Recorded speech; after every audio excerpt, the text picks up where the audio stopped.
Welcome to easy சமையல். இப்போ நம்ம கிச்சனில் பூண்டு சட்னி பண்ண போகிறேன். தேங்காய் 3 அரை முடி கட் பண்ணி வச்சுருக்கேன். இதை ஜாரில் போடுறேன்.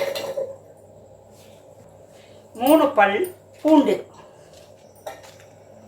5 காஞ்ச மிளகாய், தேவைக்கேற்ப உப்பு,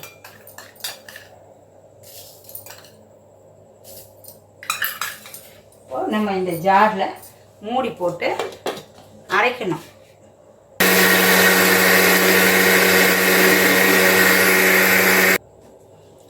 பூண்டு சட்னி ரெடி ஆயிடுச்சுங்க. நான் இப்போ ஜார்லேருந்து கிண்ணத்தில் ஊற்றுறேங்க.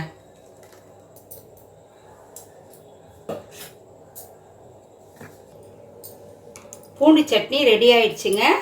இது இட்லி, தோசை, சப்பாத்திக்கு தொட்டு சாப்பிட்டால் ரொம்ப சுவையாக நன்றாக இருக்கும். நன்றி, வணக்கம். இந்த வீடியோ உங்களுக்கு பிடித்திருந்தால் லைக் பண்ணுங்க, கமெண்ட் பண்ணுங்க, ஷேர் பண்ணுங்க, மறக்காமல் சப்ஸ்கிரைப் பண்ணுங்க.